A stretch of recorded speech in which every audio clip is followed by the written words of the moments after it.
While the rest of America gets ready to sit down for their Thanksgiving meal, Donna Adelson will be sitting down in a Florida state prison. Lucky if she gets turkey, maybe some other kind of meat mishmash. We're not sure. It'll be her first official holiday locked inside the doors of a Florida state prison. So, what does that really look like? What's going on with Donna, by the way? It seems like she's been in this reception area for a very long time. And how is she going to survive the system? Welcome to the global phenomenon, Surviving the Survivor. Here's your host, Emmy Award-winning journalist, Joel Waldman. What's up, STS Nation? Welcome to Surviving the Survivor. This is the global phenomenon, the show that brings you the very best guests in all of true crime. And these are among my favorite shows when we talk to former inmates. But first, Donna Adelson, what is going on with her? We're trying to get some information. It's been awfully hard. She was at the women's reception area, center, not area, but center in Ocala, Florida. She was supposed to be there just for a couple of weeks and then possibly shipped out, possibly remaining there, according to one warden I spoke with, for her sentence. But we haven't really gotten word, at least not at Surviving the Survivor. So if you've heard something that we haven't, please share it with us. But she's about to spend Thanksgiving, Hanukkah, Christmas, New Year's, Kwanzaa, you name it. She's about to spend it behind bars in Florida State Prison. And how is she going to be treated? What is it going to be like for her? What is this experience going to be like? A couple of weeks ago, you met Donna's jailhouse daughter, Drina Bernhardt. She is supposed to join us right now, but Drina is going through a tough situation, kind of moving around from place to place, and she let Steve Cohen know she is excited to join, but she might be running a couple of minutes late. But don't you guys worry, because we've got two other amazing best guests. We've got Alex Lonius, who hope I'm pronouncing correct, and I should have asked her, joining us right now. There we go. I got the thumbs up. And we've got Deborah Bennett Austin, both who are formerly incarcerated, here for a final live show before Thanksgiving. And then tomorrow, we've got Dick Harpootlian. Thursday, we have Ruth Markel. Friday, we have an amazing panel talking about what makes killer true crime docs. And then on Monday, we've got a live trial with Brian Walsh in the murder of his wife, Anna Walsh, missing at 39 years old, presumed dead. And that is why he's on trial. But first of all, let's meet today's guests. Alex, to you first. You're no longer in Florida, but you served time here, and I heard you talking with Deborah a little bit. You were actually in Lowell. If you don't mind, just share a little bit about your history. Why were you in? How long were you in for? And what are you up to these days? Yes. So I went in 2005. There's a lot that led up to it. Struggled with a lot of mental health stuff when I was very young. Got into drugs at 14 and found what felt like a solace there, but it was really just, made everything significantly worse. Ended up getting arrested for lots of drug charges, trafficking, possession with intent to sell, and ended up doing 3 years in Florida State Prison. Got out in 2008, went to a transition home for women, a Christian transition home.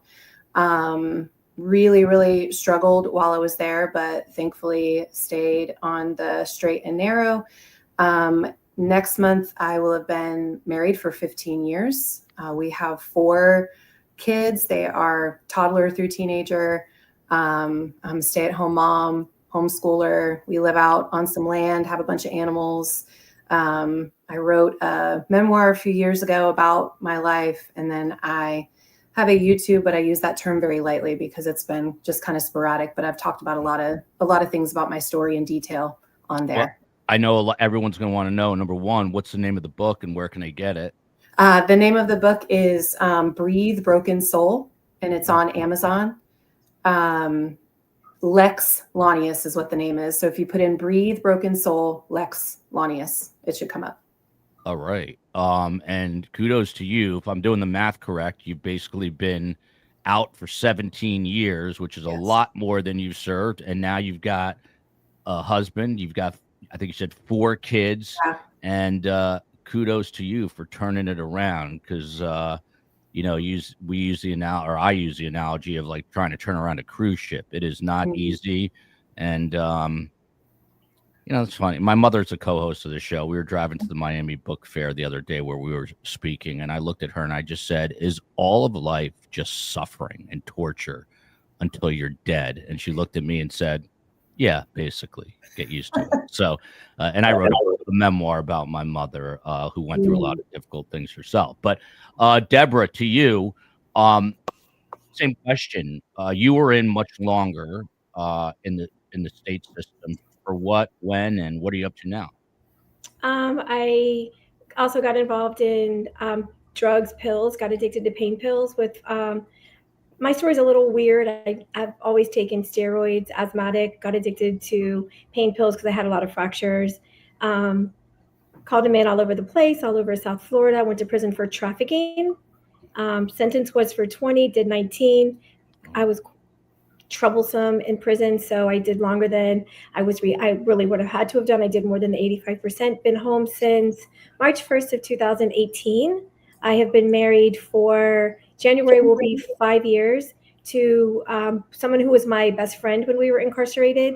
She actually did 27 years in the Department of Corrections. So I've been home for 7. She's been home for 6. We've been married for 5. Wow. And We I'm created a sorry. little organization called Change Comes Now, where we advocate for the incarcerated women in the state of Florida. We've been on the Dr. Phil show. We brought the Department of Justice down. We just advocate and try to be there for the women that are still behind the gate. Now, you seem like one of the sweetest, soft-spoken people, and you say you were troublesome in prison. What does that mean? You're giving the guards a hard time and everyone a hard time? I don't like to see people get bullied. I have a difficult time seeing correctional officers walk in and just demean people and dehumanize them. When I know you're like 19 years old and you probably failed like the cop test, so you came here and got a job, and the empowerment that they get inside of a dorm.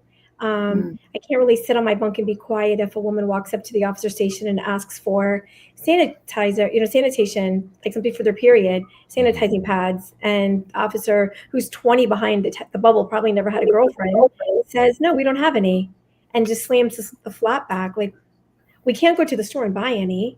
It's 10 o'clock at night, and not everybody gets money. Just the treatment inside. And I just feel like if I come home and I don't try to make a change or advocate for what really truly happens inside, not all the BS and all the sugarcoating, but like the real things that happen inside, then I went to prison for nothing, and I'm not going to let it be for nothing. Well, good for you, Deborah. We're going to dig into this real quick, Alex, since this is a YouTube show. And by the way, STS Nation, I always say we've got the best guests in true crime, which is not a tagline. It is our reality. We do have the very best guests day in, day out, 365 days a year, almost 365 days a year. But people do like the YouTube. So I know you're not that active, but what is your YouTube channel? It's Words of This Life. YouTube.com/Words of This Life, all together. Words of This Life. I like the title of your book, and I like the title of your YouTube channel. Both amazing. Back to Carm for a minute. She's got now, when I wrote the book, about 173,000 unopened emails. Now she's up over 270,000, and all she does is complain to me about spam, which is why she needs this. And then we're going to dig deep into Donna and prison and all that's going on, especially over the holidays. You guys know I love the COE. Well, I went and tried to get her a little something special. I slapped the plastic down on the counter and bam, denied. Credit card, a no-go. Why? Because everyone is stealing personal data these days, and I guess they got to my bank before I did. And that is simply why I cannot live without Incogni. Incogni tracks down and removes your personal data from multiple sites, including personal and online directories. Also, you can use their custom removal feature to take down almost everything that's exposed about you online. I know you've searched yourself on Google, all those things you don't want. Well, now all you have to do is send Incogni a link, and their dedicated privacy expert will take it from there. It's just 3 easy steps. Create your account, authorize Incogni to remove it, and see it disappear from the web. And you too can breathe a sigh of relief and feel safe again. Take your personal data back with Incogni. Use code TheSurvivor at the link below and get 60% off an annual plan at incogni.com/TheSurvivor. So it is Thanksgiving week here. And we've got Alex and Deborah here, who are both formerly incarcerated. And Drina, of course, Donna's jailhouse daughter, is supposed to join us. And she's going through a little bit of a rough patch, and and I appreciate it, by the way. A lot of people have reached out and asked about her. The COE has worked tirelessly along with Steve to get her some help that she is asking for. Now, we've told her this very point blank. She is still in a addiction stage, and so we don't want to give her money, and we were very open. So we're doing something with Amazon gift cards. The COE will be here to let everybody know, but she's having to kind of move around a lot. And you know what, Alex, I'll just go to you. I mean, speaking about Drina first before we get to Donna, how you said it was really hard for you when you got out. When you're initially out and you're still in the process of turning around that metaphorical giant cruise ship to get on course again. How tough is it in those first days and weeks? Drina has been, and she's open about this, been arrested over 27 times. She's been in and out basically nonstop. How hard is it to turn it around? It's very difficult. And I think one of the things that contributes to that revolving door of the prison system is when people don't have a choice but to go back to the same situations that they came out of. It's the same people and places and things, rather than a new supportive community, which is hard for people to find because it's also, oh, well, you were in prison, you were an addict, there's this taboo, there's this, people don't want to give you a chance, when really you deserve one because you have done the time for the things that you did, and you just want to have a new life. You want to have support. And so when I got out, I went to, like I said, I went to a transition home for women in Lakeland, and it was still a struggle. I was surrounded by people that just loved on me every day. And while I was there for about 16 months. And while I was there were so many women that came and went. And the impression that I got sometimes was it was just too much of a good thing, and people didn't know how to handle it. Because when you're coming out of addiction and abuse and trauma of all kinds, and then you have these people there that are loving on you and they're providing for you and they're caring for you and speaking life over you, it's like, this is too much. And so I even felt that sense of, I want to run from here. And I would go and sit on the director's floor and cry and say, I just want to get high. I don't want to do this anymore. And she'd tell me, well, go. I'm like, that's dangerous. Don't tell me that. But I think she knew deep down that I didn't want to, but it was just so hard. It was just so hard. And I was young. I was 24 when I got out. And so it was like starting over after, years of addiction in this really weird time in life when all of my peers were in college and starting families, and I had gotten out of prison. So it was very, very, very difficult. And I think that if I had gone back to the same places that I was in before, I think that I would have almost definitely gone back to prison and possibly be dead. Wow. That's pretty sobering. Deborah, to you, I mean, what advice, and I'm hoping she joins us, but what advice do you have to Drina, who's trying to turn it around right now, but like Alex and yourself, was reliant on drugs, I think pretty much from her, teen years on.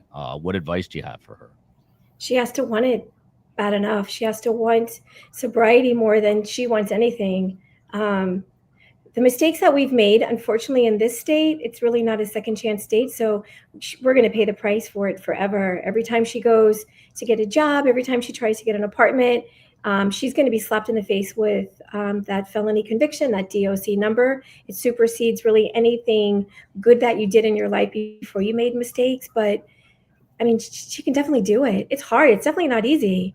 But she can't do it overnight. All of the mistakes that we made, we did that over years, and you just can't fix it overnight. It just takes time.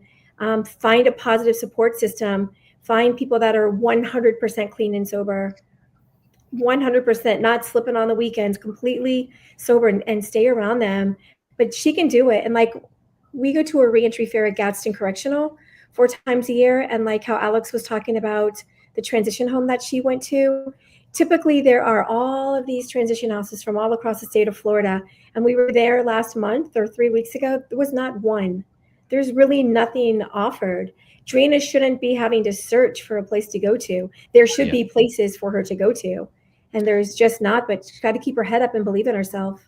Yeah, I think that's part of the problem is she doesn't know where to get the help. It's not like they're offering it to her. And I mean, Deborah, to your point too, that you've got this scarlet letter on you, so to speak, once you're in prison, and you know it extends to everything you do. When you go to apply for a job, they say, "Oh, you're a convicted felon." When you go to get apply for a job, they say you're a convicted felon. How much does that impede the process of getting back to normalcy in your life?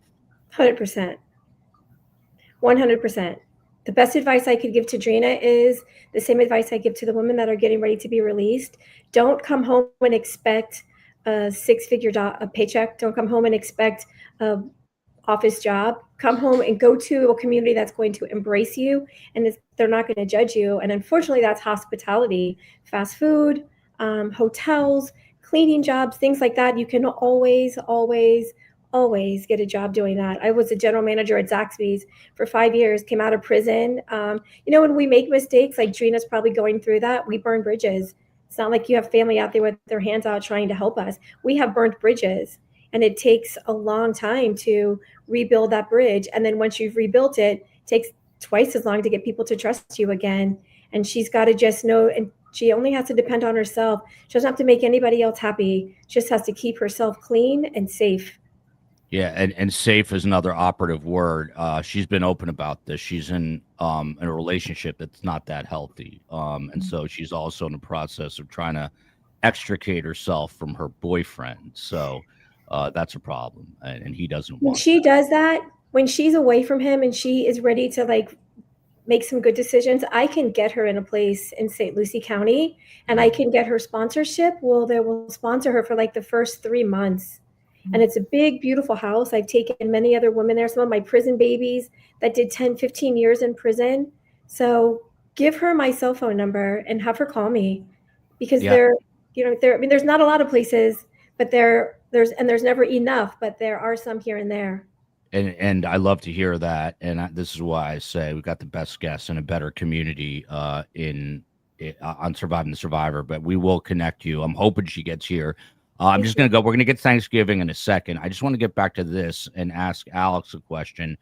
Poetic Justice is in the chat all the time.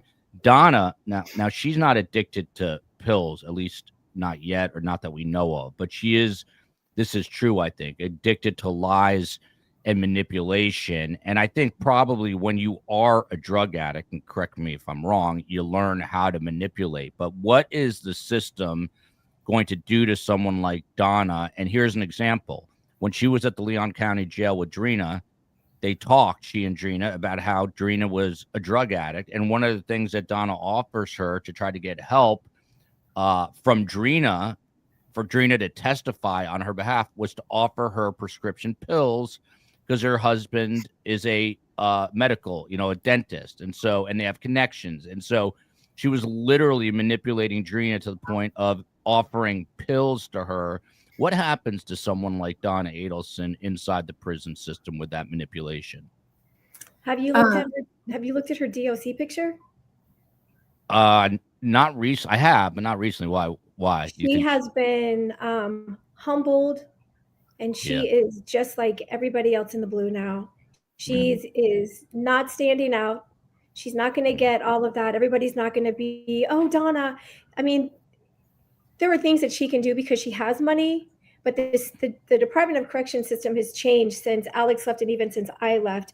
You can't even send anybody money unless you're approved on their visitation list. So, she can do sneaky little things, and she can have family get on, like maybe say a Bunky's visitation list and put money on that Bunky's books and double bank. But I mean, the most that she's going to be able to do in there with all of her riches is go to canteen, maybe more than the next person. She's going to have the same job. She's going to take the same shower. She's going to wear the same clothes. She's going to eat the same slop in the chow hall. She's not going to, all of the privilege that she knows is gone. Wow. And Alex, I know you wanted to chime in as well on that, about her being manipulative. What's going to happen to that aspect of her personality inside the prison? Yeah. So I've thought about this a lot, and I agree that she's going to be humbled and she's going to be like everybody else. But I think that there will always be somebody for her to prey on.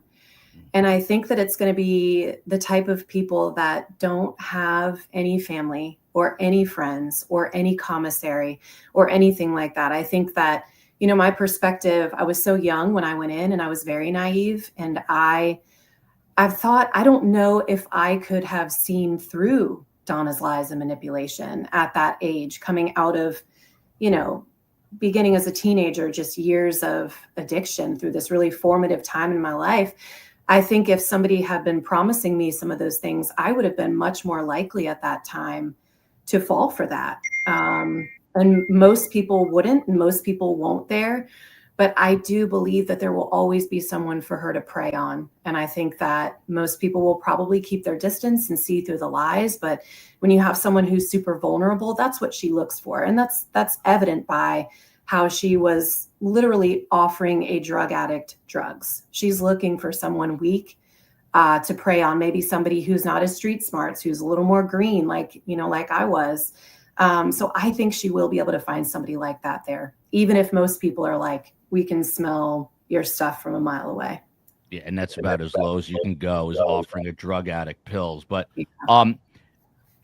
Deborah, to you, I have not been able to figure this one out. She is at the Women's Reception Center in Ocala, and she's been there since her sentencing, which I believe, let's see, September 4th was the conviction. I don't know. It was early October. Now it's late November.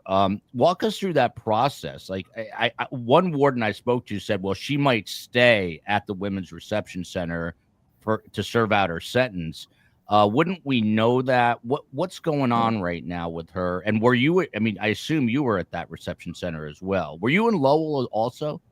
Yes, sir. I was in all of them. I was moved around often. I was in every single one of them. So she currently is at the Florida Women's Reception Center. She's been there since October 14th. So that location is where any female in the state of Florida, regardless of what county you are sentenced in, when you're sent to prison, that's where you're going to go. It's a reception center. So they're going to do all of the TABE testing, which is an educational level, mental health, medical, all of the things. And she's going to sit there until Tallahassee teams her out. So because she has a life sentence, her custody level is going to be high. So she can't just go anywhere. She can either stay at FWRC, which is like a big giant cement park. There's just, that's all it is cement and gates. She's either going to remain at the Florida Women's Reception Center. I would think that they're going to send her to Lowell. I see her ending up at Lowell Annex. Or the issue, I'm sorry, I didn't mean to interrupt, but the issue with Lowell, I'm hearing, is that Katie Magbanua, who was hired as the sort of the go-between in this murder for hire plot, is doing her time at Lowell. So if they're both at Lowell, they have to keep them separate, and that could be a reason. However, Lowell has, from what I understand, an area for, older women, geriatric women, and so people do think she will end up there. If they do send her there, and this other woman, Katie Magbanua, is there, they would have to keep them apart, right, Deborah? No, the only way they have to keep them apart is if there is a keep separate against them. If they are red flagged from each other, then somebody's going to get shipped. So her options are Florida Reception Center, Lowell, and there's a Lowell Main and a Lowell Annex, and they're completely segregated. Or there's Homestead. Those are her only options. She cannot go to Gadsden. She cannot go to Hernando. But I did many years with people that were co-defendants, and one turned on this person and they put them on the same compound. The Department of Corrections doesn't care like that. They don't care about your safety and your concern. It's not there. If formal paperwork has been done for them to be, Katie's going to have to say, I'm in fear for my life. I don't want her to be on the same compound as me. I am in fear for my life. They will then investigate it, probably put her in custody, like in administrative confinement, while they do that investigation. And if they red flag them, then somebody's going to get shipped. But it's a whole process. And did you say is Homestead? So she also asked to be closer to home, which is Miami. Is Homestead a possibility? Yes. It is. The majority of the people that Homestead are lifers. Really? Wow. Yes. And Alex, to you, I'm getting to Thanksgiving and the holidays, I promise, but take us through Lowell. And I always ask formerly incarcerated women or men to kind of give us like a 3-dimensional feel. What is Lowell like for women? What is it like when you get in there? How loud is it? How crowded is it? Does it have a funky smell? Is it dirty? Try to paint a picture of what Lowell's like. So Drina, in her interview with you last time, she said that, I think she was talking about the county jail specifically, but she said it smells like depression. And that stood out to me because if depression were a smell, I think that would be it. It is so blank and empty and robbed of joy, which might sound, silly to say because it's prison, but my belief is that the role of the prison system is to suck the life out of you. And you experience that from the time that you walk in. It's with, you have to get naked, you have to cough and squat. You're in this room with a bunch of people. It is dehumanizing from the time that you walk in. And I've said this in some of my previous videos where I've talked about this stuff. It's almost like in the training, the COs are trained to just immediately view you as trash. You are not a human. You are a piece of trash. And they're going to file you through here and kick you over here and kick you over here. And it is, it's heartbreaking. It's an abusive environment, emotionally, physically, sexually. I have a couple of stories of things that happened where I tried to intervene on something that I'd heard had happened, and I was threatened to be sued by the warden, sued for defamation of character because there was a girl that had been sexually abused by an officer, and I was silenced. And that was at Hernando. That wasn't even at Lowell, but it's that from the time that you walk in, it's just, they're going to strip you of everything that makes you, you. And Alex, I think you were hinting at this, and I might be wrong, but do you see at a place like Lowell, I'm not saying this is going to happen to Donna, but do the COs, I guess, sexually assault or assault in other ways, the female inmates there? Oh, absolutely. Yeah. I would say that it happens far more there than even at Hernando, but just because it's such a large compound. So I think it's, there have been women who've gotten pregnant from officers. It's a mess. It is Predatorville. And I would say that most of that's happening is the officers. Yeah. Deborah, do you care to add to that? I mean, you're the one that said that, you got in some trouble because you would speak out. Is this something that you would witness as well, Deborah? I don't even know how I can give you a short answer. Any kind of abuse that it can be long. It can be long. Okay. Any abuse that you can ever conjure up in your mind, think of, read about, anything that you can think of is happening on a daily basis at Lowell Correctional. Anything and everything. So if, when you come to prison, if you're a young, pretty girl that's coming to prison and you have a young officer that's being friendly to you and he'll give you toilet paper when you ask for it, because things like that are everything inside. And then, they start being chummy with you, or next thing you know, he's making little comments to you. And, you're away from the entire world. You're in prison. You're going to be there for 40 years. And you confuse your mind and feel like this is your friend or your boyfriend, and this person's coming in from the outside and they're bringing you like lip gloss or bubble gum, things that you don't have inside, and say if you get a relationship together with them, it's still considered rape in the state of Florida because you are over control of me, and that's rape. And it happens all the time in the state of Florida. But what people don't know is if a woman is in a relationship with an officer or even not in a relationship and they're assaulted, as soon as they tell somebody, they go straight to confinement because you're going under investigation. So they're going to pack up your stuff, send it to property, send you with what they want to send you with. You're going to lose the ability to call your family, and you're going to confinement. And they can hold you in there while the state does an investigation. And that officer is just going to get sent in a perimeter van somewhere else. And I mean, I could give you names and names and names and things I've seen, and that's a whole other show. It happens all the time. Donna is an old woman. There's a lot of young, beautiful girls there. Nobody's going to try to have sex with her. She's going to be okay there. But if she goes to Lowell, she's in a whole different ballgame. She's not in the county jail anymore. She's that panic to go to court and be found not guilty. All of that's gone. She's been convicted. She's going to go to prison with some people that make her seem like a lollipop. She's not going to hold a candle to what she's going to be around at Lowell. And you know, I advocate for incarcerated people, so I would never say a bad word about them. These are some amazing women that, you know, were beaten their entire life by their husbands and got sick and tired and shot him. And state of Florida, you shot him while he was sleeping, you're going to prison for murder. There's all kinds of amazing women that I did a lot of time with, that I still communicate with.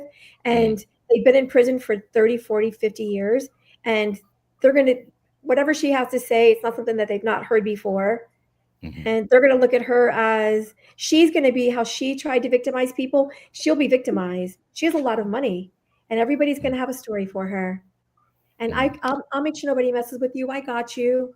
I'll make sure your sheets get washed, your clothes get washed. I'll hold a spot for you in the shower. And this is, you know what I mean? Just put some money on my books. She's going to be victimized. She's going to, the role's going to flip. Let her go to Lowell. Let her go to Lowell Correctional.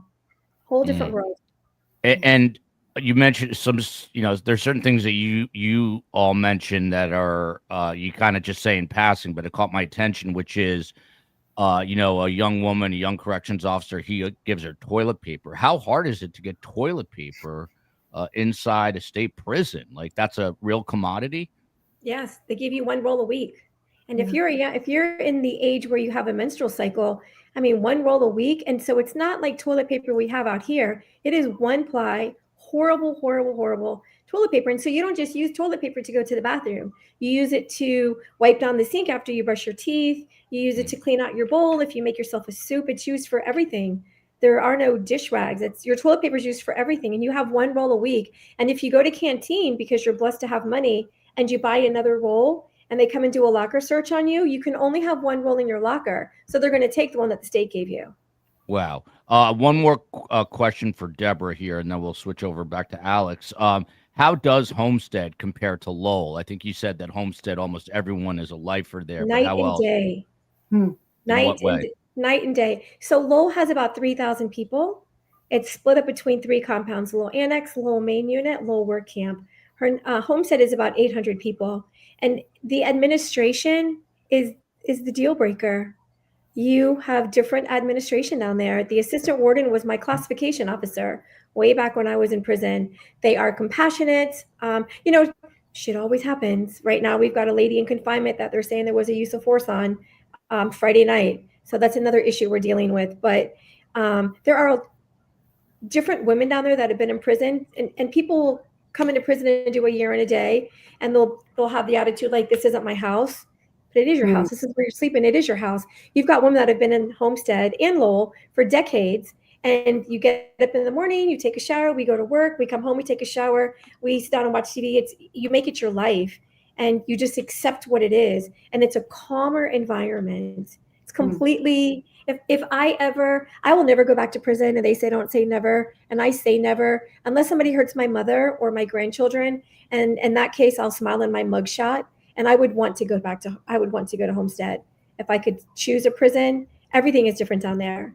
You're more humanized. You're still not quite in the real world, but it's not as dehumanizing, and the abuse is not as rampant.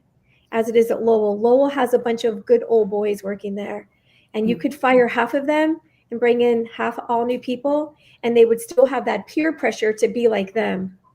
I mean, they can, when you can take a 25-year-old girl and have her in handcuffs and shackles, and she walks to, that was my wife. She did 27 years inside. Tell her to say hello. Tell her to say hi. Come say hi. Come say hi. You can come say hi. Yeah. Hey, how are you? Good. How are you? Good. Welcome. You're on Surviving the Survivor. How are you? She's gonna put her old lady glasses I'm on. old. I have to see. Oh, Hi, it's how all are you good. doing Welcome to the show. We're talking to your wife about what it was like to be in prison. I guess it's not too fun. No. I went in at 23 and did 27. Wow. And what was that for? Second-degree murder, armed robbery, and burglary. Wow. Well, I'm glad you that told you're. the truth. Usually she says skipping Sunday school. Yeah, I usually say skipping. Well, I'm glad that you're out. I'm glad you're in a healthy relationship, and have a happy Thanksgiving. And you as well. Yeah, very, very glad to see people turn their lives around. So kudos. Alex, to you, it is Thanksgiving, and we're going to get into what goes on in prison over the holidays and all that. I imagine for you, when you wake up, I know this is hard to believe, but occasionally I will whine or complain, maybe, once every hour. What is your perspective like, having done hard time? And it's been a while for you. But what's it like when holidays like Thanksgiving roll around, and you've got this freedom? I assume that's probably what you're most thankful for. Yeah. It's my life is a gift, and I feel like it's truly miraculous that I'm even alive. And I have some friends who are lifers. I have some friends who are still in prison, and I think that the holidays are such a low blow, especially. So I feel like for a lot of people, maybe that first year, and I only did 3, so I really can't attest to what goes on much longer than that. But that first year, I think there was still a lot of denial for me. There was a lot of, this is a new place. This is a new thing. I was young, running around with the youth, just trying to make it my home, like Deborah said, because you have to accept. And it got a lot more difficult for me the longer I was sober, and the more that I had to start processing the things that I had done and the things that had happened to me. And so I feel like, the gratefulness never really goes away. Like when it's the middle of summer in Texas and I have air conditioning, I'm like, thank you, Lord, that I have air conditioning, because we didn't. When it's super, super cold and I can get in a warm bed, there's a lot of gratefulness, because, I get up in the morning and I make my bed every morning. That's a prison habit. It's a prison habit. And it's just something that starts my day off right. So there's a lot of things that I think about often. I wish my wife had that prison habit, but she doesn't. That's the only reason I have it. I'm not a super organized person outside of that, but every morning I get up and I make that bed, because we used to have to stand at the foot of our bed at parade rests like this, like we were in boot camp, and they would check the bed. And if the bed was wrong, they would flip the bed over and you have to remake it. So, and I don't know if they did that on the adult side, but on the YO side, on the YO they're side, crazy now. They're insane with. Now they do something called inspection ready, and you have to, even if it's like on the weekend and everybody and you're not working, you have to get up and be in like your Class A uniform, shoes on, bed made, everything hanging. Yeah, they're just ridiculous now. I'm never ever going to say anything nice or positive about the Florida Department of Corrections. Except about some of the correctional officers that no longer work there. Like the lady that was just on there a minute ago, Rhonda, just sent a comment. Amazing CO while she was on the inside. But I don't know of any amazing ones now, other than at Gadsden Correctional. They're like the last known facility with humans working in a correctional officer uniform. Deborah, have you ever bumped into a guy named, I'm probably making a mistake asking this publicly, but we had a guy named John DeBell on. He was a CO at Lowell for like 22 years. Very nice guy. And what's his last name? DeBell. Bell, DeBell, John DeBell. Yes. Lives in, yeah. Was he a He's teacher? Was yeah, he a CEO? Yeah. he taught, and yeah, I mean he's a CEO, but now he teaches. And he's kind of like looking at it not as a science, but as like he still does a lot of work. He's trying to improve the system. Very, very interesting guy. You have some But amazing officers from Lowell that have stepped away from that job and even supported us in the courthouse when we would get other COs arrested. They would like show up in mass support, and they're all just doing amazing. We have an officer that drugged me to confinement, probably has the record for taking me to jail more than any other officer, and he's probably one of the most renowned people in the United States with like sex trafficking. So when we were inside and he wanted to go through our journals and look at all of our folders and our papers, we were like, what the hell are you doing? And really he was doing things to try to keep people safe. But again, that's some good that's no longer there. So I'm getting ready to start a big battle with a higher up in DOC in the next couple of weeks, maybe hours or days, depending on my mood. So you'll hear all about it because I'm going to war with her. Can you give us a preview? Can you give us a preview about? Yeah, please.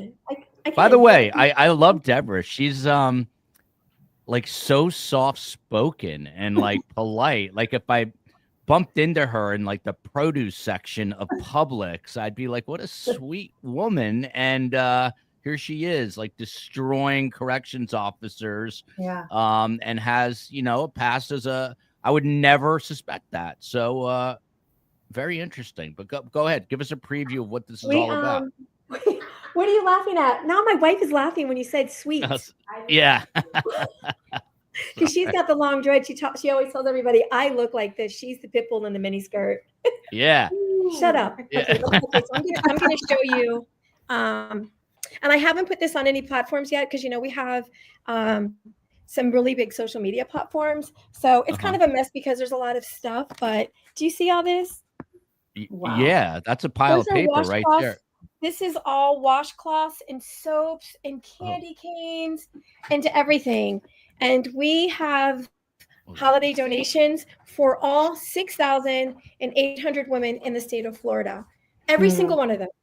Wow. And some people won't like that. But I can't pick and choose. I'm not a judge. Hold on. Yeah, that's because of the contraband. So I'm not a judge, and people would look at me for going to prison for trafficking and think that I was like a monster and horrible person and oh my God. So I can't judge. So since I've come home this is our 4th or 5th year doing it, we bring in holiday bags for the prisons. And there's this one son of a bitch up in Tallahassee. And she does not like me, and she's taking her personal disdain for me and trying to punish all 6,800 women. Like when I called her on the phone, this beast of a woman said, I've been waiting for your call. I mean, whole state of Florida has my phone number. You could have called me. So she's trying to make it an issue, and she's trying to stop what we're doing with the donations. And it's soap and toothbrushes and washcloths. What the hell are you talking about? And if you want to be an asshole about it, think of the budget, the money you're going to save. I've got 6,800 washcloths for your sorry ass prison system that you don't have to buy. Let everybody get a nice, clean, new white cotton washcloth for Christmas. And all of our donations, nothing is from any companies. Everything is from formerly incarcerated women that got a holiday bag last year and said, I sat on my bunk and I was so sad. And then I got a holiday bag from you and I felt like special and remembered. And I want somebody else to get that same bag.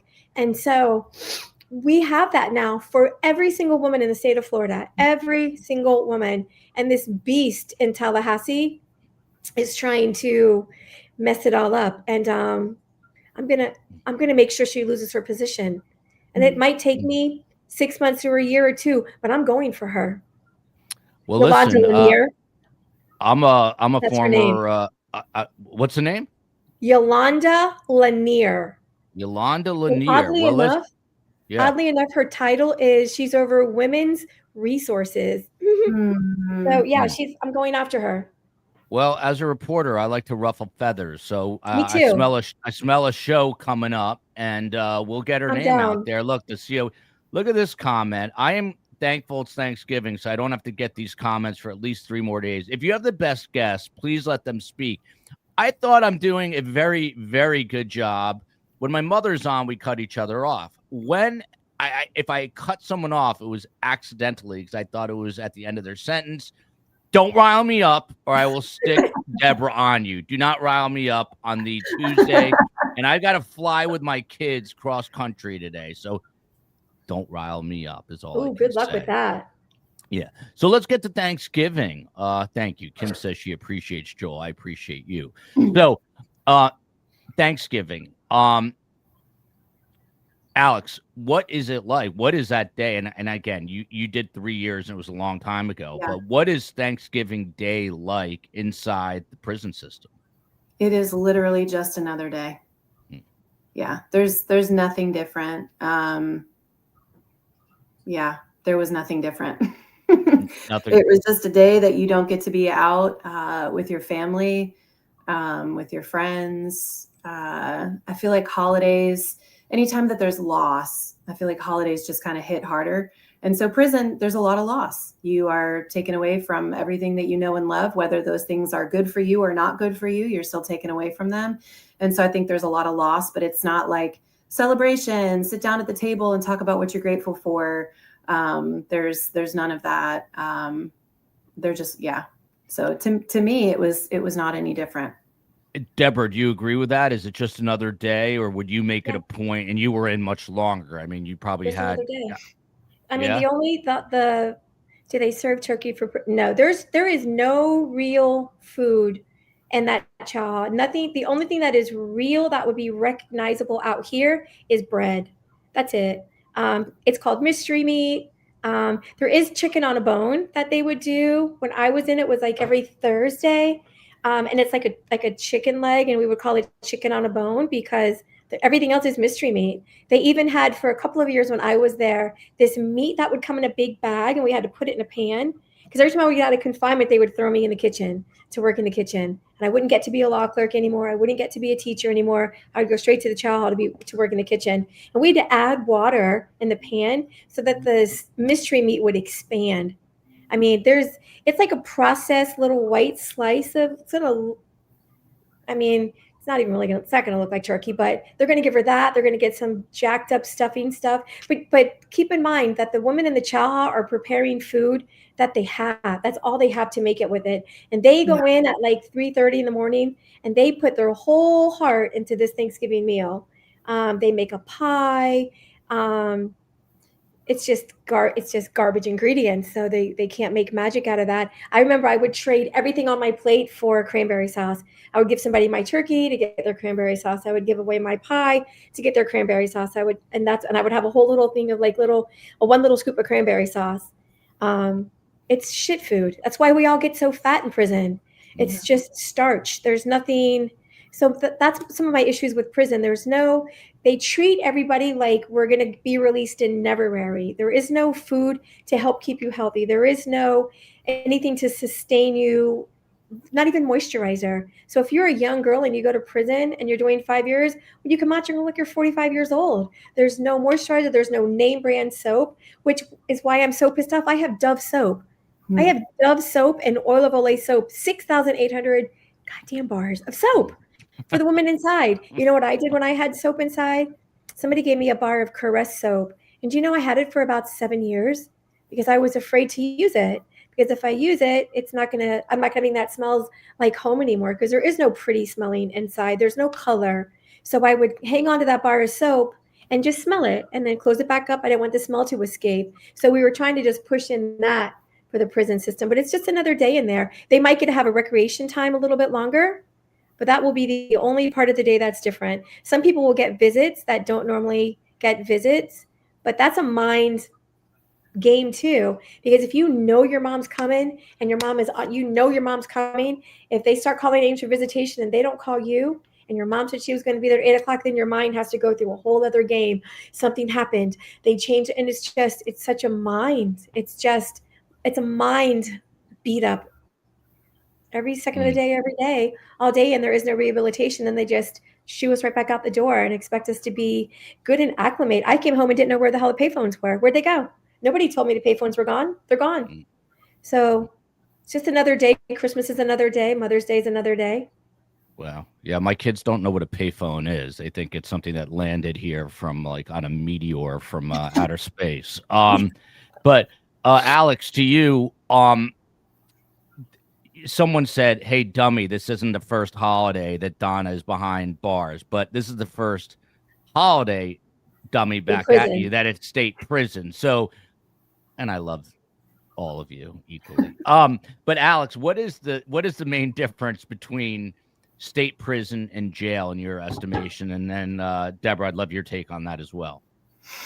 So jail for me was kind of fun. And I think it's because I didn't know what my sentence was yet. And I didn't really have to stop and like face, okay, I didn't have to accept anything yet. It's like that grief process. You're just in denial. You're in denial in the beginning and it's fun and I'm making friends and all those kinds of things. And then prison, arriving there. And again, even with just a 3-year sentence, was so final. It was so, oh, this is what you see in the movies. This is, walking past a fence line and getting like people are sucking their teeth at you and hey girl, and like all that kind of stuff that people make fun of, or the orange is the new black kind of thing, which I haven't seen the show, but I know enough parts of it to be like, that really is what it's like. So I don't know. I think that it's probably going to be a harsh, well, I was going to say, I think it's going to be a harsh wake-up call, but I also think that maybe people with the kind of tendencies that Donna Adelson has, it might not be a harsh wake-up call. I think she's probably going to be fooled into still trying to do the same things that she's been doing for a period of time, and then maybe it will be a harsh wake-up call. But there's a very stark difference. The COs were totally different in jail. The guards were totally different in the jail. They just didn't, at least where I was, they didn't spend a whole lot of time thinking about you, talking to you, making fun of you, yelling at you. It was totally, totally different. And then you show up at, in my case, Lowell, day one, and it was like, uh-oh, this just got real. So it's a stark contrast in a lot of ways. Yeah. Deborah, to you, Brittany wants to know if you got a lot of guests, you were in there, forgive me, did you say 17 years? Is that what you said? 19 years. 19 years. Did people, start off visiting you and then it becomes a process where people drop off because it's an inconvenience for them? What happens with the visiting process? I had, I did almost 6 years in the county jail because I was in Martin County, St. Lucie County, and then Palm Beach County. So by the time I got sentenced in Palm Beach County, I was literally writing request forms of classification, drawing a picture of a prison bus and little seats and a little stick person with me saying, me, like take me to prison. Because when you sit in the county jail, you sit inside a pod and they bring you the food and you sit in there all day long. So to me, coming to prison was more freedom than I had had for many years, because I'm going to leave my dorm and walk to the chow hall. I'm going to leave my dorm and walk to canteen. I'm going to leave my dorm and walk to my job. And so to make it make sense in my mind, I would call the chow hall dinner or whatever job I had, whether I was on the Mo crew or a law clerk, I'm going to work and I'm going back to the house. And so I saw it as more freedom. I had a lot more freedom. I didn't have some of the cells and some of the compounds that I was on had 2-man cells. So it wasn't a big open pod of like 68 people, although many dorms like that, like at Gadsden, there are no 2-man cells at Gadsden Correctional. At Hernando, it's all open bay. The majority of Lowell is open bay. Work camp is open bay. Homestead is about 50-50. So to be in a cell with a 2-man cell, you can really make it like your house. Like you can close your door. But I just looked at the difference between county jail and prison was I had more freedom in prison. That's interesting. Yeah. But is it much rougher? The people you come across, in prison. If you look at it, you have people that they're coming home in Neverary. So if you get in a fight with them and they send them to confinement, what are they going to do? Give them Neverary plus 30? But if I had to pick a compound to go on, I would want to live with the lifers. Because look, here's Lowell calling me right now. There you go. We talked to the women because we talked to the women inside the prisons, all of them, like all throughout the day. So that's an inmate. Is that an inmate calling Yeah. right now? You want to talk to her? Yeah, sure. Let's do it. Hold on. As long as she's okay, just let her know she's on a live podcast. So she's been in prison for like, if this is who I think it is, like 30 something years. And I'm going to tell her not to say her name. No, let her know that she's live. I don't want her to feel. Oh, please try again later. Oh. Well. I push 0. That's this raggedy ass GTL system. You push 0, and that's what you're supposed to push. So hopefully she'll call right back, or somebody from Homestead will call right back. Okay. Well, I mean, that's really nice. And by the way, that you're taking these calls, and I've been thinking about this kind of in the back of my head during this whole conversation.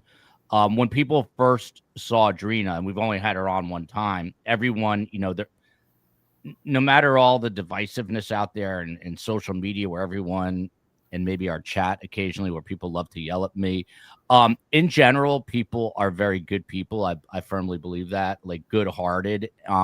But I'm thinking that you, Deborah, and you, Alex, but maybe Deborah a touch more, might be the right person to really help Drina, because she's still in Florida. And you said you have a place in I believe, Port St. Lucie, if I heard that right. So yeah, we definitely will connect you. I'll have Steve Cohen, because I think having the experience of having gone down this road, I feel like you can really relate and maybe help her. And obviously it's we're an hour in now and Drina is still not here. So you got to get away from that boyfriend. She's got to get out of that shitty relationship.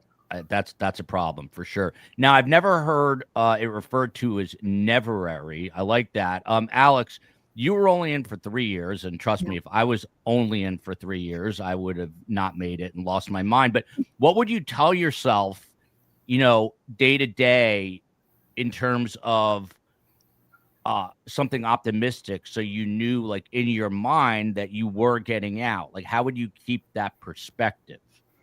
I think for a while I didn't.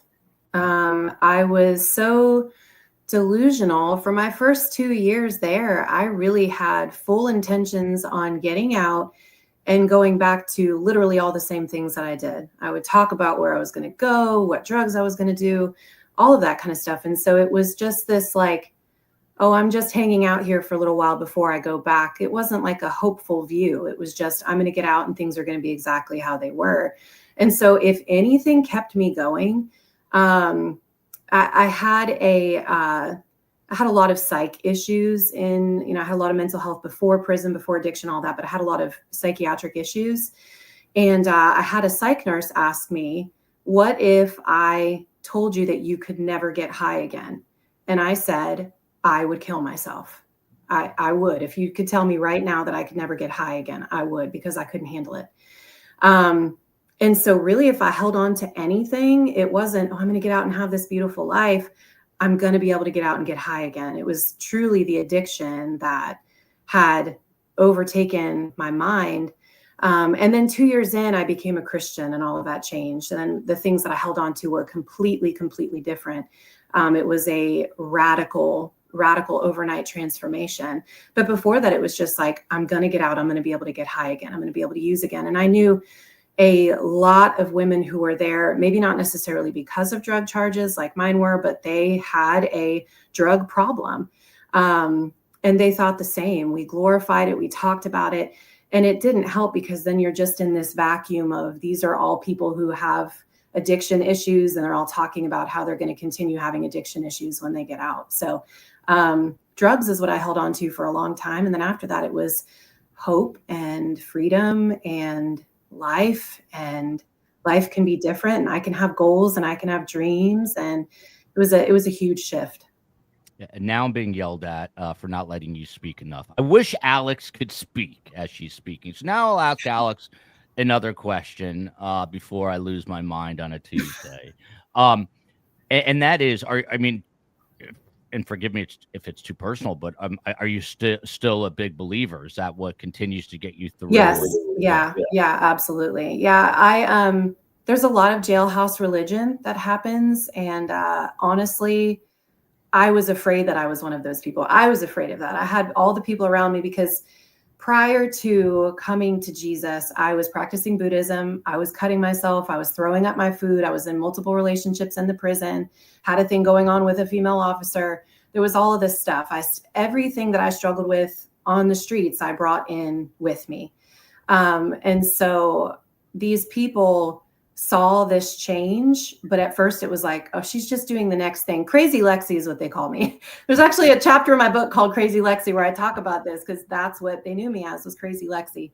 And they were like, oh, Crazy Lexi's just doing the next thing to find peace, because whether I was cutting myself or whatever I was doing, I was just looking for peace.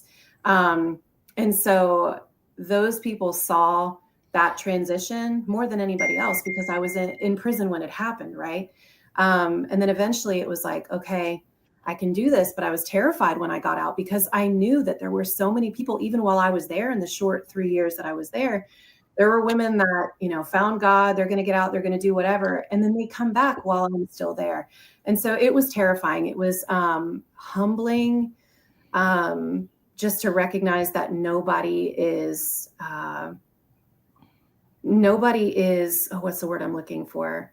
Everybody can go backwards. Everybody can. And so I wanted to have the confidence and hope, but it wasn't in myself, because I had tried. I had been in all kinds of programs. I had been in rehabs. I mean, medicines, therapy, all kinds of things. And I could never get myself out of it.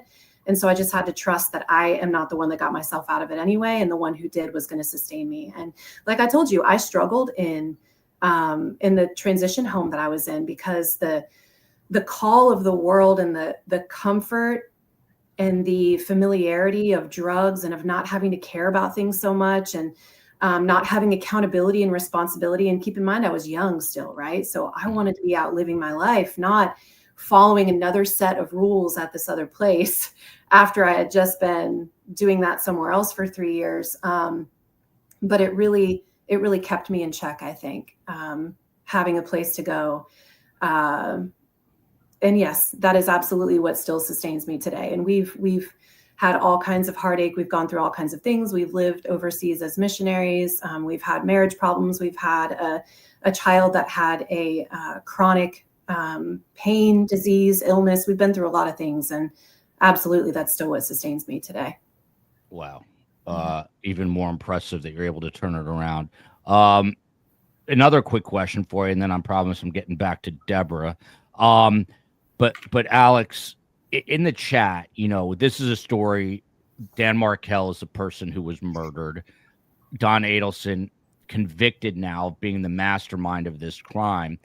And I don't know how else to say it other than the people are happy she's convicted and are almost gleeful that she is going to be in prison for these holidays because she was convicted of this crime. I'm just curious what your thinking is or thought process is about, I don't want to say celebrating her suffering, but most people don't have a problem with the fact that she's not going to have turkey, that she's not going to have a traditional Thanksgiving, that she's not going to be able to really celebrate Hanukkah, because that's what they want for her.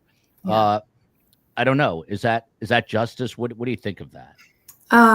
So I think that we can celebrate that justice has been served, while also remembering that she is a human, and that I know some people would probably even argue with that. Is she human? Is she a narcissist? Is she, but I think that there's a way to be happy that justice has been served for her, while still being sad that things are as broken as they are. And that's how I feel about it. So like my prayer for her would not be that she rots while she's there. It would be that she comes to know Jesus. And I know that's not a popular opinion, but I can be grateful that she got the natural consequence for her crime, but then also remember that she is still a human. And I know people would probably disagree with that, but I'm not celebrating that she's going to rot in prison, but I am celebrating that she got the sentence that she deserves for what she did, because it was an evil thing to do.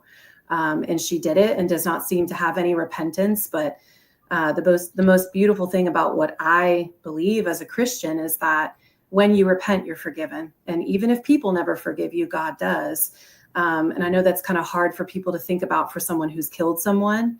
But that's just the truth of the gospel to me, is that she could be forgiven and she could turn her life around while she's there and find some peace, which is, I think, the ultimate goal. Yeah. Well said. Elizabeth here. Dan has missed out on how many Thanksgivings now? It's been over 11 with his beautiful sons. That's outrageous. So, Deborah, same question. People who are basically okay, even happy to see Donna in prison, convicted on this murder charge. What do you say to them? Do you agree with them? Do you think that, they need to temper it with, I don't know, a notion of like human suffering, and that she did something wrong and she should be able to have the time, I guess, to be remorseful and apologize? I don't know. What do you think of her situation? So I want to see it. So I'm not an abolitionist. I'm not an abolitionist where I believe like we don't need any jails or prisons. I feel like we have to have law and order. You have to have laws to abide by to sustain a normal society. I think the issue with Donna, why she's kind of standing out, why people don't like her, she had zero remorse. Everything was about self. Poor me, my body fat, just everything was about Donna. And I don't think anybody ever saw any humanizing. She just didn't care. She didn't care what she did. She didn't care once it had been done. I don't think there was ever a moment where she went, wow, why did I do that? It was just all very much about her. And she just doesn't seem to have a lot of, I don't know, all of the qualities that you want a person to have. She doesn't seem to be exuding them right now. And I think she targets herself and makes herself easy to dislike and easy for people to hate her and want bad things for her. It's tough because, I mean, I hate what she did. It's terrible. Somebody lost, just like they said, somebody lost a life. Dan's not even breathing. But the work that I do, I'm not a judge. And so I can't pick and choose who I want to support inside, because at the end of the day, if everyone believes in the justice system, our punishment is to be removed from society. Our punishment is to be removed from everything that we care about. That's our punishment. Our punishment is not to go to prison and get our ass beaten by a correctional officer, and now we're a quadriplegic and we can never walk again. There was no small writing in the sentencing papers or that the jury concluded that they wanted to happen. We're removed from society. So it doesn't matter if you like the person or not. The law is the law. And if everybody wants to support the law and the rules and believe that your criminal justice system really works, that's what our punishment is. Remove us from society. So I step in. I don't care what you did to go to prison. I don't give a shit. Once you walk in that door, if somebody abuses you, staff beats you, or those things happen, I'm coming. And I have to keep it like that for everybody. Doesn't matter what color your skin is. It doesn't matter what you did. If somebody hurt somebody in my family, would I want them to go to prison forever? Duh, of course, absolutely. But the being an advocate in the state of Florida and the shitty system that we have where people really lose their life, women are really in prison for 12, 13, 14 years and get pregnant. I mean, things are happening that are not supposed to happen. And I'm held accountable when I was sent to prison. But, and I said it real big when Cheryl Weimar got beaten. This is the only job in the world where you can walk in and do whatever you want to do. There's zero accountability. So I'm not saying that I went down to get her ass beat every day. She went to court. She was found guilty. She was sentenced to life in prison. She's got to stay there now. She will get a little game time paper every month that will say 9999999 on it. No date to come home. I don't advocate for anybody to be beaten or raped or abused physically, sexually, mentally once they go to prison. But I see both sides. I understand where the hatred and dislike comes for her, because it's what she perceived to the world. It's what she gave us. She gave us what she really was. She's not a nice person. She's not a likable person. She has no remorse for what she did. She took away a father. She took away a son. She took away a friend. But now she's got to be held accountable. Yeah. So I see both sides. And Alex, she's high profile. Let's talk about that for a minute. When she gets in, when she's finally like at her, final stop on this prison tour, and we believe she's still in the women's reception area as far as we know. let's say she goes to Lowell, what will her reception be like from the standpoint of being a high-profile inmate? Will everyone know who she is? Will they know about her? Will she be greeted warmly? Will she be greeted coldly? What do you think? There could be people that have gotten there recently that will know her, but I think in general, you don't really, unless you're following those sorts of things somehow, you don't really know who's coming, and you don't know when they're coming either. You get loads of people coming in. I feel like most people are probably not going to know who she is. And again, unless that's someone who was out, followed this case, and then ended up incarcerated, and they might know. But I think in general, and she might also try to use that to her advantage where people don't know yet, but they will find out. They will find out. It's not like it's going to be secret for forever, you know? And I don't know that, I don't know that she will be treated that differently when she first gets there. That's just my take on it, though. Yeah. And Deborah, what about this is her. See, she looks like us now. They took all the pretty off and all the makeup off, and that's her. Yeah, it's incredible, the change, by the way.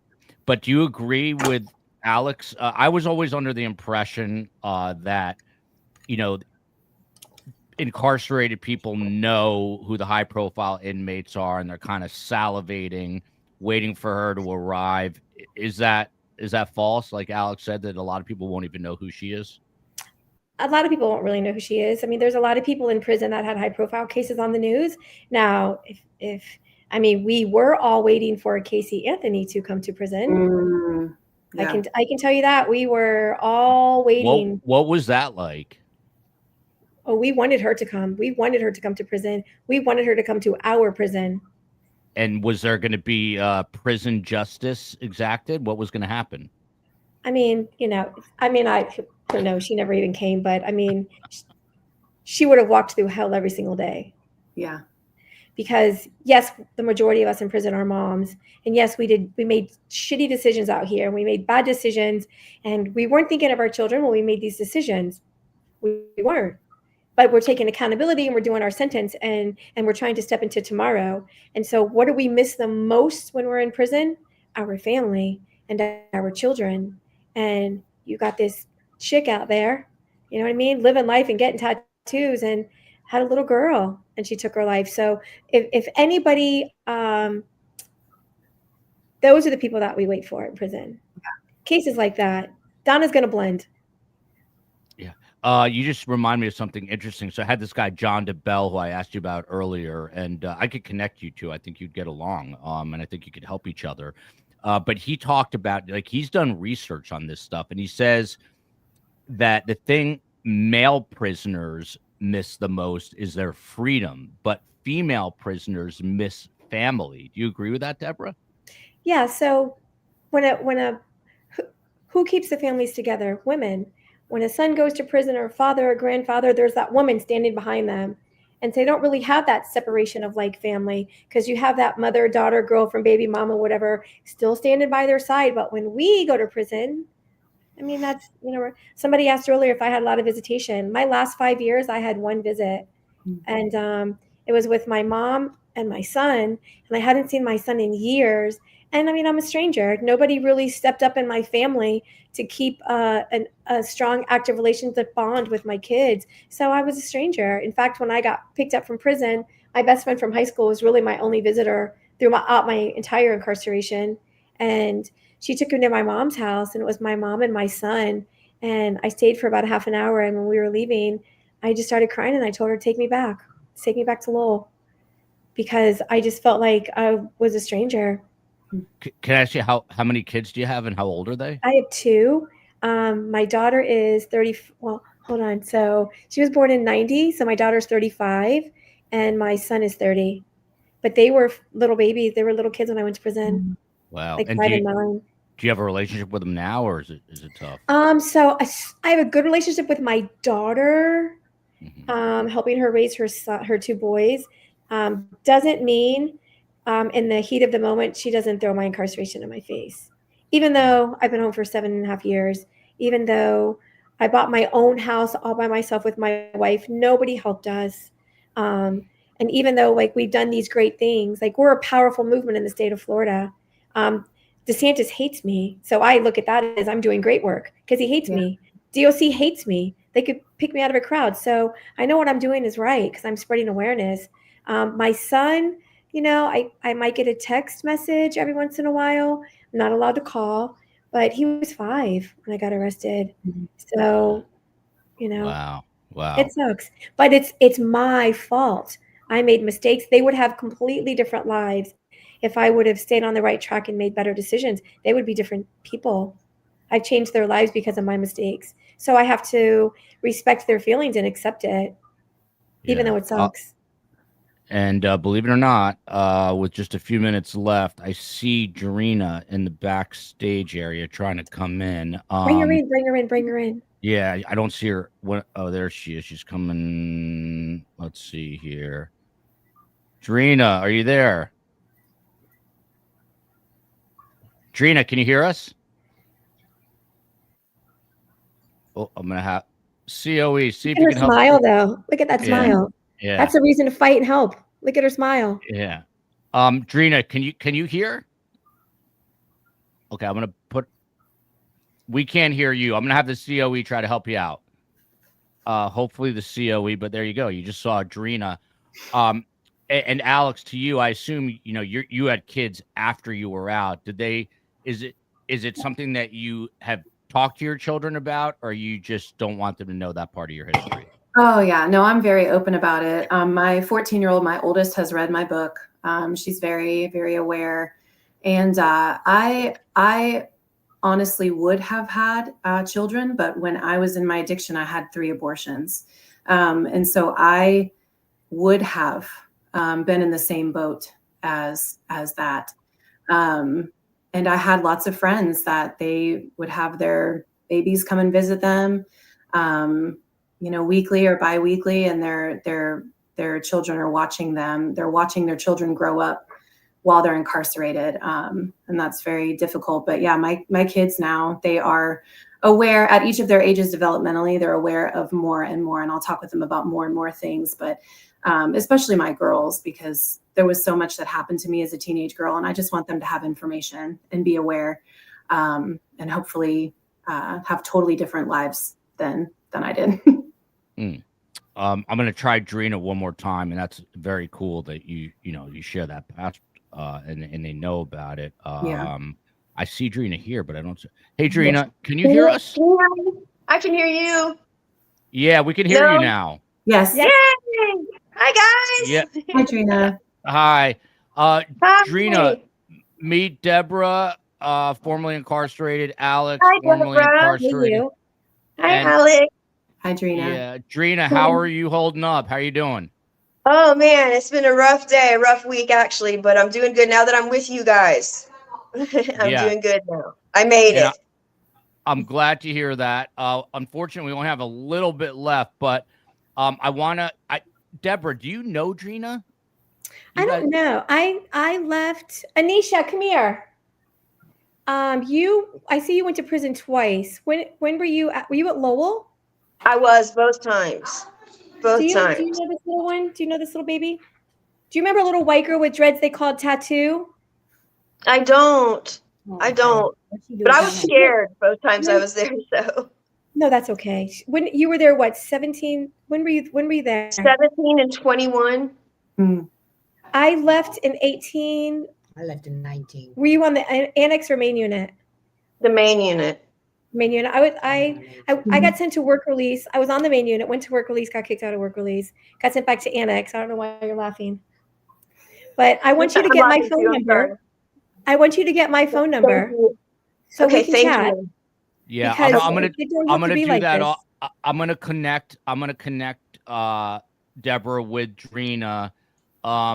Everyone knows Tattoo. Who's Tattoo? That's my wife.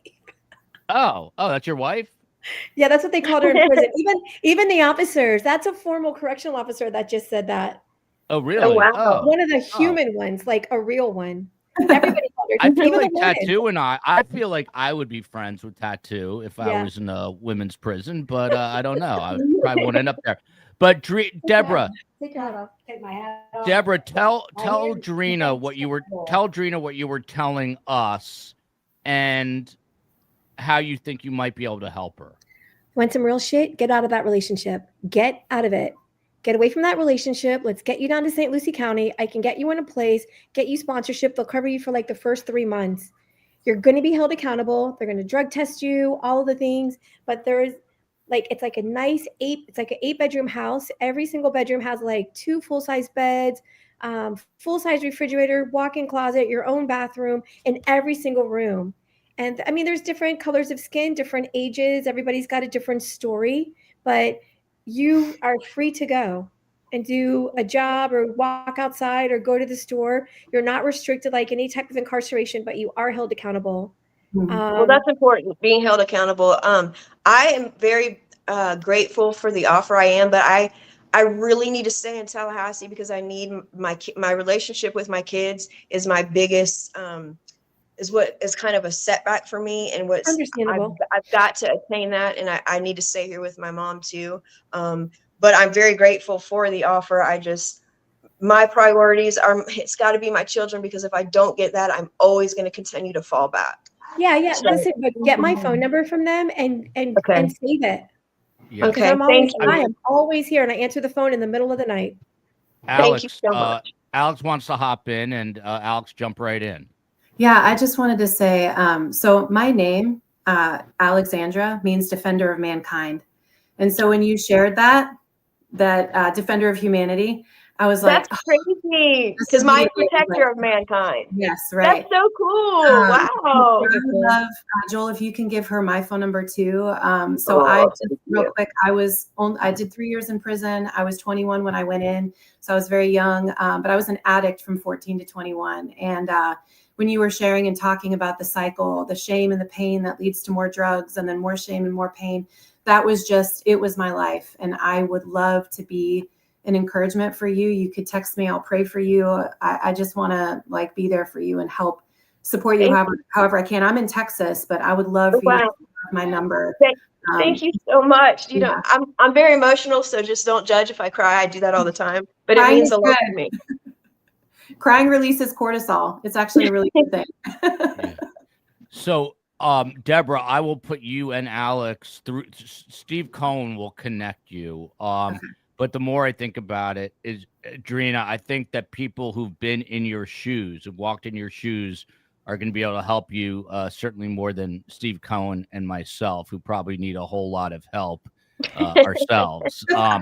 So I'm gonna connect you guys, and then just for the remaining few minutes here, I just have a few more questions, and we'll get it all together. But in terms of being Deborah, this is, I think something that you'll be able to answer better because you were in a lot longer.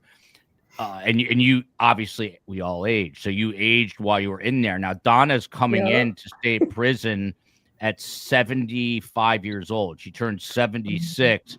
How is it different being a geriatric inmate as opposed to just someone in their 30s? How is it tougher? She was in a wheelchair leaving her sentencing. Some say it was just for theater purposes, but she has aged already. Yeah.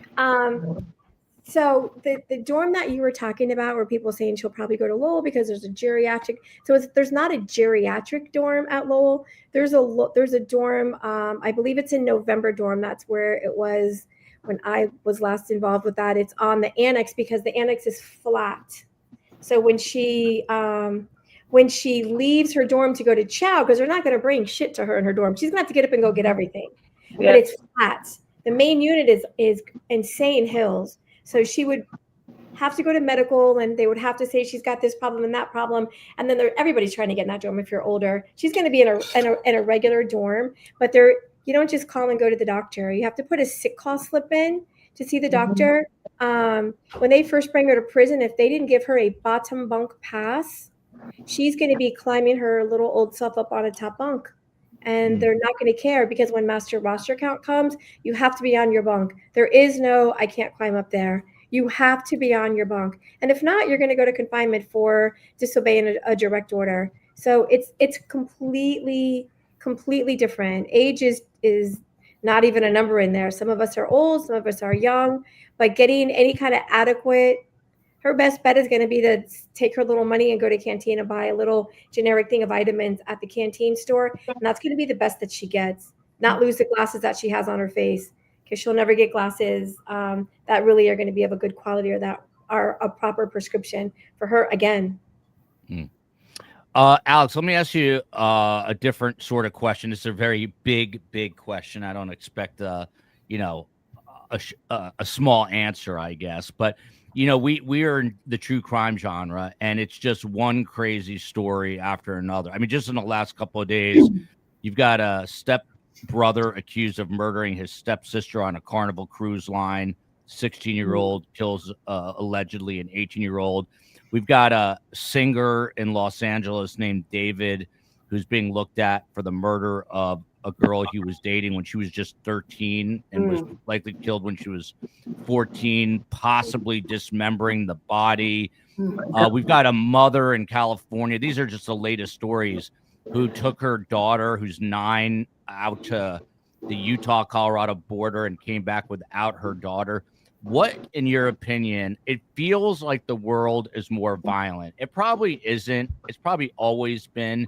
But especially in America, it just feels like every time you open, Facebook, you're seeing a road rage incident. What is going on in this country? Why is there so much violence? Why do people kill their spouses every day? Why isn't divorce an option? Why isn't taking a breath an option? What do you think's going on here, Alex? So I and please answer in under 10 seconds. You told me you expected a big answer. I'm not sure I can do that. So I used to think that things have gotten worse, but I think, like, if we look back, for example, at the Roman times, the Colosseum, they literally brought people in to kill each other in front of the masses for entertainment. They brought in lions to kill people in front of people for entertainment. So I feel like it's always been there. But I feel like a big part of why we feel like it's so much worse is because of social media. And it's because of the access that we have. So as again, as a believer, I don't think that we are supposed to have all of this information at one time. I don't think our nervous systems can handle it. I don't watch true crime. I have way too much anxiety for that. And I live rurally and I'm like, nope, not today. That's not going to be, I don't even think about it. I don't entertain it. But I think that it's always been this bad. And I think that there is so much division. And I think the division just makes everything seem worse, because when you have community and when you have people that you can trust and people that you love and people that are kind, it kind of takes away some of the burden. So like for me, it's my church community. Like being in that community is like, okay, yes, I can look around everywhere and see that there's so much suffering. Yes, I've experienced it in my own life. I was in the sex industry. I endured just extreme sexual abuse. I was raped. There was just all kinds of stuff that happened. All of these different things that had happened, addiction. I've had a lot of suffering in my own life, but there are people and there are communities that can still help you flourish even in the midst of that. And then just as another hot take, and probably won't be a popular opinion, I think that it's all spiritual. And yes, there's evil, but I think that there is something much bigger going on, just that more than evil in the hearts of man. I think that it is. I saw a comment maybe an hour ago that said this is a spiritual battle, and I nodded my head. So to me, that's what it is. It's a spiritual battle. And yes, people are responsible for their decisions. But I think that there's just so much darkness. And I think that the darkness is being celebrated, but I think that it's always been celebrated. We just now can get on our phone and see all of the ways across the world at any given time that darkness is being celebrated. And I think that it causes us to crumble under the weight of that, because we're not supposed to know all of those things at one time. That's just my take. Wow. That's really articulate. And I think you need a second book. But Drina, to you, any Yeah, any thoughts on this? I mean, I know you're a spiritual person. What do you think's going on in the world today? I am. But first of all, that was amazing what you said. It brought a tear to my eye only because I was just speaking about this last night. I was like, I don't, I have a problem with needing to understand everything all the time. I will ask questions until I understand, and I will drive someone crazy. But that's just who I am, But with the understanding why the darkness is so bad, and I don't think, like, I do think that it's been around, forever, obviously, and that with social media and just people want to hear bad. That's more entertaining. It's not entertaining to hear how beautiful something is, or how all these good things happen. Maybe for a second it is, but it's not something that's going to be focused on for a long time. And I feel like that could change if social media and just media in general decided to change it. However, with the light, meaning the good and the beautiful and the love and everything, that's what needs to shine through. And whatever we can do to fight to let that shine through. I feel like the darkness, if maybe eventually, instead of hurting whoever's in the dark, we can bring them out and bring them, to the light. So I just don't stop believing ever, because I'm not going to, and I'm always going to be who I am. And that's another thing. I think it's very important. If you're a kind person and you're constantly surrounded by negativity or people that put you down or hurt you, don't lose who you are. That's a big deal, is to hold on to the beauty and the love that you believe in. And Trina, we were talking about this before you got on today, which is, how do you turn it around? And these two, Alex and Deborah, were able to turn around in a big way. Alex was in for 3 years. Deborah was in for 19 years. What's the biggest obstacle for you, do you think, in turning things around, so you don't have to go back to jail or prison? I think, honestly, because I've lost so much, not just material that that matters, but from being in the system, I lost my family, my children, and I think that now I'm 45 and I get out of jail, and I'm literally struggling from day to day just to get a meal, and that's sad. That's disgusting. I was a nurse before. I should be making money and doing the right thing. So I think maybe just more things available to help people. And it not be such a stigma that it's bad. Like, it's not negative. It doesn't mean you're a poor, horrible person, that you're on food stamps, or that you've got to do this. Because now that I am a felon, there's not much that I can do. It's hard to get an apartment. It's hard to get a vehicle. It's hard to get approved for anything. A lot of jobs you can't get. So, I mean, it's maybe more opportunity. Deborah, oh no, go ahead, Alex. Go ahead, jump in. I was just going to say, I think that the playing field of humanity is a lot more level than people tend to think that it is, because everybody, even if you've never done anything wrong your whole life, and you go out and you have a couple of drinks and you're driving home and you kill somebody, nobody is exempt from making the kind of mistake that gets them incarcerated, maybe for life. And so if people could have a little bit of humility surrounding the people who tend to be brushed to the side, addicts, and like, every time I see a homeless person, I see a story. Something left. Did not wake up and go, I just want to be living on the streets. There's decades of story that come behind each of these people. And so compassion and humility and getting over ourselves. I think if people could just get over themselves a little bit, there would be more resources. There would be more people willing to say, this is a worthy pursuit to help these people. Because, okay, you want them, you're really quick to say, not you, the general you're really quick to say, oh yeah, lock them up. But if they're coming out and they can't transition back into the world to be helpful members of society, healthy members of society, that's the revolving door. And so it's set up to be a revolving door. There's not support while they're there. There's not support while they're out.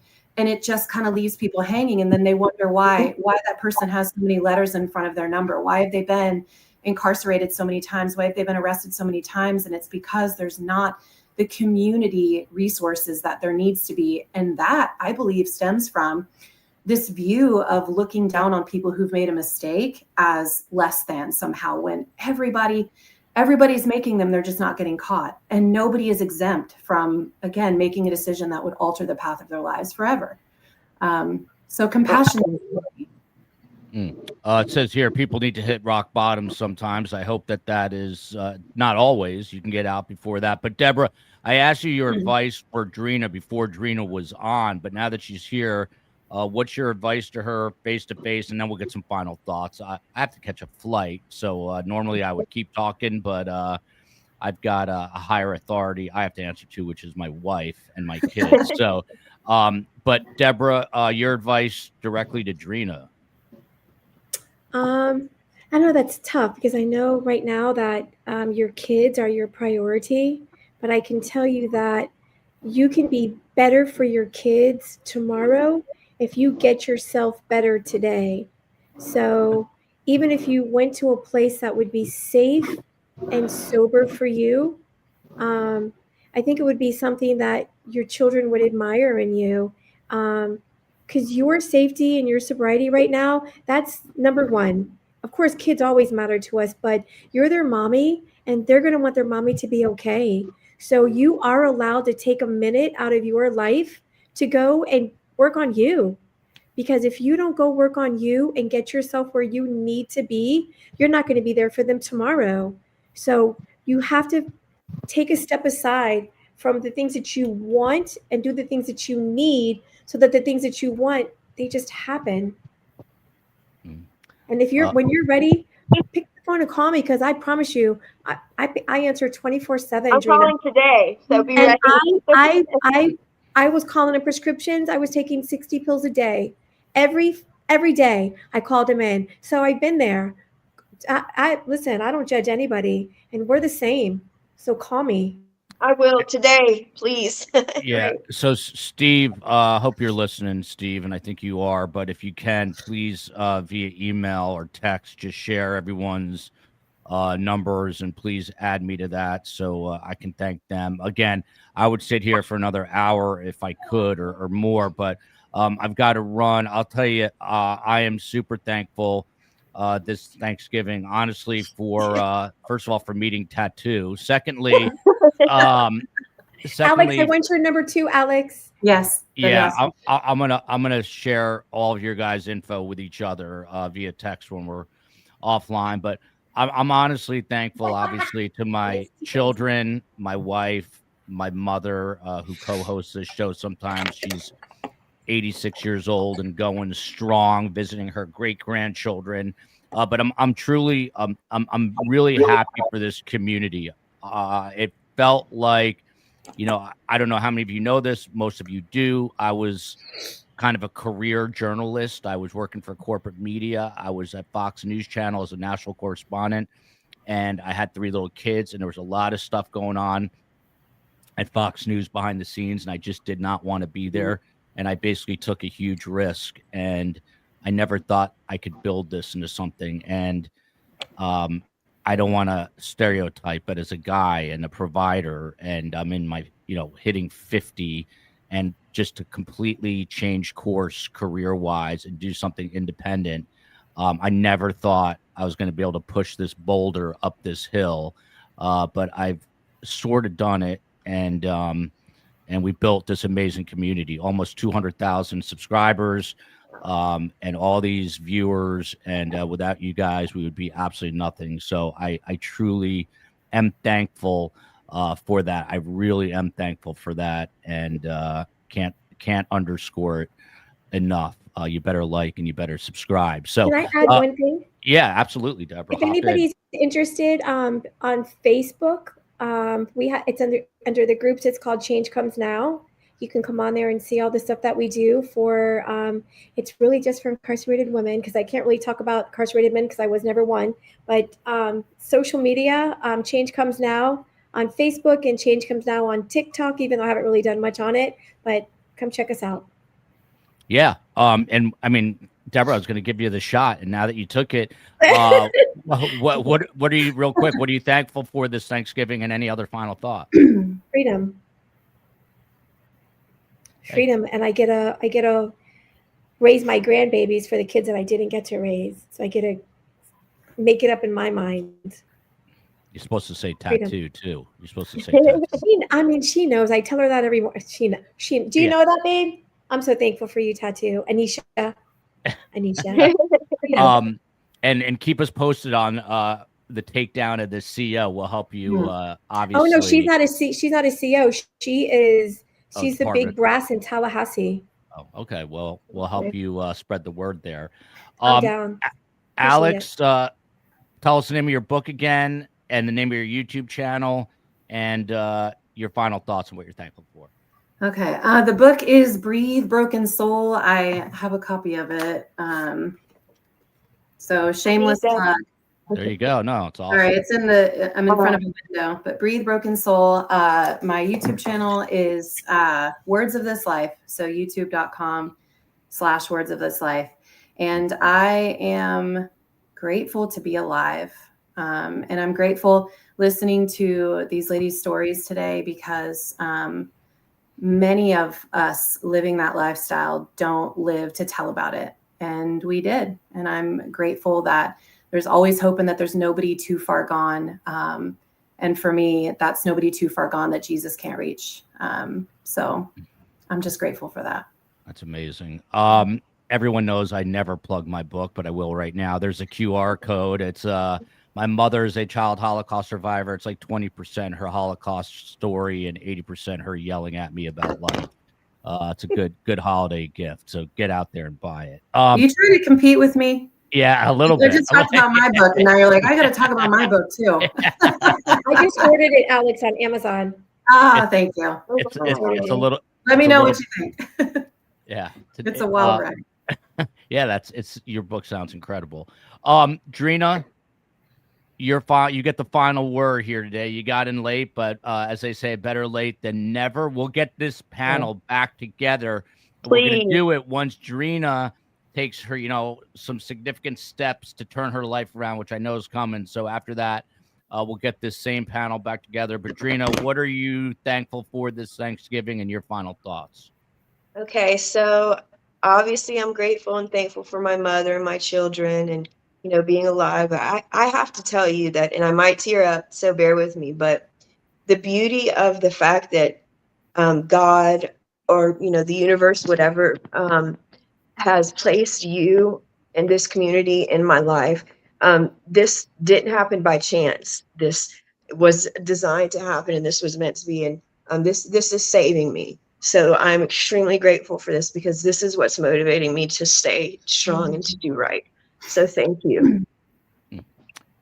Love you all. A little bit more love in the world. I don't want to sound pie in the sky, because trust me, I have plenty of anger, and I yell at people and flip the bird when I'm on the road in Miami. However, I do love people, generally speaking. I know Carm is equally grateful, as is the COE, for this amazing community that we built. Everyone have a very happy, safe Thanksgiving. Tomorrow, I've got an interview that will roll out with Dick Harpootlian of Alec Murdaugh fame. Thursday, Ruth will be on to talk about why Thanksgiving is important to her. Friday, we're talking about what makes killer true crime documentaries. And on Monday, we've got an actual trial while the COE and family, while we're flying back with Space Coast, we'll have that. Everyone be safe. Have a great holiday. Love you, Tallahassee. Love you, Central-ish Florida. Love you, Texas. Guests, stick around. Deborah. Bye, Drina. Yeah. Bye. Guests, stick around 1 second. Stick around. Okay. 1 second.